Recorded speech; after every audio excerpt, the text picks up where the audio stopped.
Assalamualaikum warahmatullahi wabarakatuh. Perkenalkan, nama saya Muhammad Fatih Amrullah, NIM 2120134, sebagai moderator presentasi kelompok 7 Sejarah Pendidikan Islam.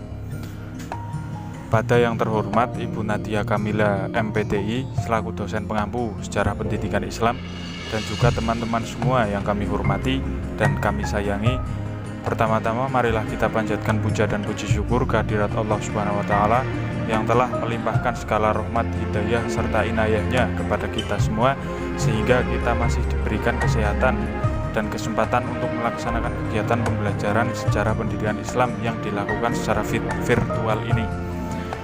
Sebelumnya, perkenalkan, kami dari kelompok 7 yang beranggotakan saya sendiri, Muhammad Fatih Amrullah, NIM 2120134, dan Amalia Rahmadani, NIM 2120162, dan Dewi Sarah, NIM 2120163, dan Putri Fatima, NIM 2120169. Baiklah, untuk mempersingkat waktu, marilah kita mulai diskusi ini dengan membaca Bismillahirrahmanirrahim. Untuk pembukaan judul diskusi ini yaitu pusat-pusat pengembangan ilmu pengetahuan, yang oleh mana poin pertama akan dibacakan oleh saya sendiri.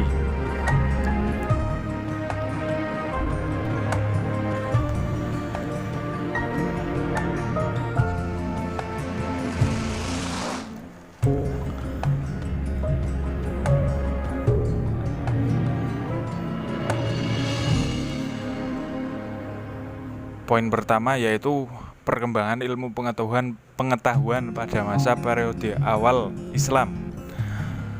Dalam periode ini, ilmu pengetahuan Islam lebih cenderung kepada ilmu-ilmu syariat atau ulumul naqliyah atau ulum syariah dibanding ilmu-ilmu logika, ulum akliyah. Ilmu syariat yang bertumpu pada sumber primer Islam, Al-Quran dan hadis, mampu menjawab permasalahan-permasalahan seputar ibadah atau ubudiyah pasca sepeninggal Rasulullah SAW, termasuk juga munculnya ilmu qiraat yang erat kaitannya dengan cara membaca dan memahami kandungan Al-Quran.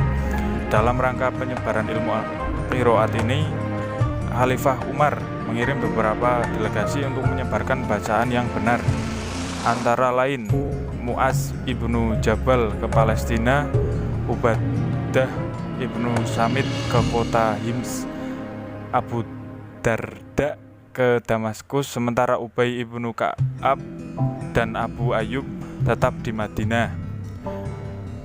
Baiklah, untuk poin B akan dibacakan oleh anggota saya yang selanjutnya. Tempat dan waktu kami persilahkan, monggo. Baik, terima kasih Mas Fatih. Selanjutnya, pembagian ilmu pengetahuan pada masa Bani Umayyah. Sebutan Daulah Umayyah berasal dari nama Umayyah ibnu Abni Syams ibnu Abdi Manaf, salah satu seorang pemimpin suku Quraisy pada zaman jahiliyah atau pra-Islam. Bani Umayyah baru masuk Islam setelah Rasulullah SAW berhasil menaklukkan kota Makkah. Sepeninggalnya Rasulullah, Bani Umayyah bercita-cita ingin mengganti jabatan Rasulullah sebagai khalifah. Namun keinginan itu tidak mereka buka secara terang-terangan, lantaran khalifah yang ditunjuk langsung oleh masyarakat yaitu Abu Bakar, dan kemudian digantikan Umar bin Khattab. Setelah diangkatnya Utsman bin Affan sebagai khalifah, disinilah Bani Umayyah mulai menyebarkan misi-misinya untuk meletakkan dasar-dasar khalifah Umayyah. Dan masa inilah Umayyah berusaha sekuat tenaga untuk memperkuat posisinya agar bisa menaklukkan kota Syams tunduk di bawah kendalinya. Baik, selanjutnya akan disampaikan oleh Mbak Fatimah. C. Pengembangan ilmu pengetahuan pada masa Abbasiyah. Peradaban Islam mengalami puncak kejayaan pada masa Daulah Abbasiyah.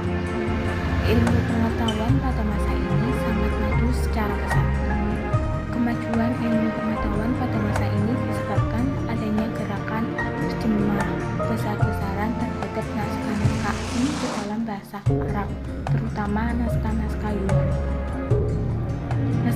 gerakan terjemah naskah-naskah asing sudah dimulai sejak masa Umayyah. Namun puncak keemasan ada pada masa Abbasiyah. Upaya penerjemahan yang dilakukan Abbasiyah tidak hanya bersumber dari naskah Yunani saja, melainkan sumber lain, seperti bahasa Persia ke dalam bahasa Arab. Para penerjemah juga bukan hanya dari kalangan Muslim saja, namun banyak juga ditemukan penerjemah-penerjemah atau mutarjim Nasrani Syria dan Majusi Persia. Baik, selanjutnya akan disampaikan oleh Dewi Sarah. Silahkan. Sekian, terima kasih. Di sini saya akan melanjutkan penjelasan yang poin D, yaitu pengembangan ilmu pengetahuan pada masa Andalusia. Peradaban Islam di Andalusia terhadap kemajuan peradaban di Eropa dimulai ketika bangsa Eropa mulai giat menimba ilmu di pusat-pusat pendidikan Andalusia. Selain belajar langsung di sana, mereka juga berusaha menerjemahkan karya-karya ilmuwan Muslim dalam berbagai disiplin ilmu pengetahuan, lalu membawa pulang ilmu yang mereka dapat dan karya yang mereka terjemahkan tersebut. Di negeri mereka masing-masing, mereka menjadi ilmuwan terkemuka dan perlahan-lahan mereka mengembangkan ilmu yang mereka miliki.